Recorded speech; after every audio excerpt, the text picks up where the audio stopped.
So in this problem, we have a car that's stuck in mud. Okay? So here's my car, and thinking that it's mud, that my car would probably be a truck. And we're going to have 4 people standing behind that truck, and we're going to be pushing that truck out of the mud. Okay? Now, each of these people can apply a force of 200 newtons. Okay? So there's the drawing for that. Now, what I want to do with this problem, because, I mean, it seems like a pretty simple problem. I've got 4 people, each of them applying 200 newtons. The net force on that truck is going to be all of those people added together on that truck, which is going to give me 800. What I want to do instead is I want to look at this as a free body diagram problem. Here is my truck as an object. Okay? There's my truck, and each one of these people are applying a force, pushing the truck in that direction. Okay?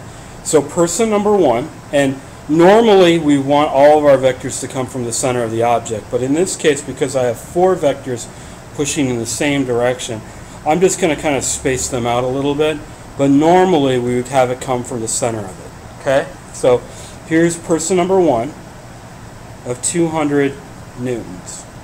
Okay? Person number 2, once again with 200 newtons. And person number 3, 200 newtons. And person number 4 with 200 newtons. Now, when we look at Newton's laws, we see that in Newton's second law, it's the sum of the forces is equal to mass times acceleration. So all I would do is simply sum these up, which would be 200 plus 200 plus 200 plus 200. Once again, we kind of saw that earlier. We're going to get a net result of 800 newtons.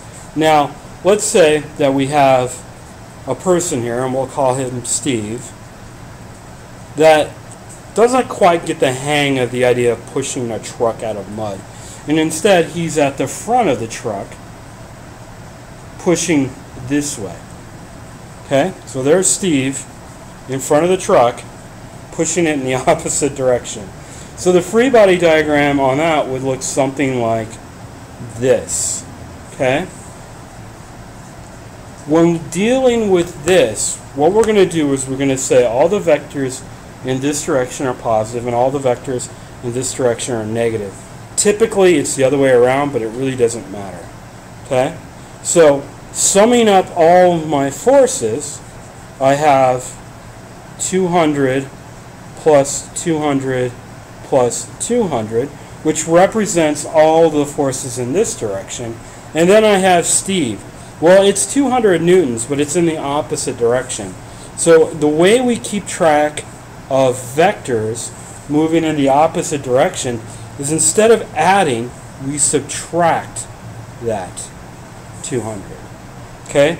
So 200 from him, 200 from him, 200 from him, and then there's Steve. Okay?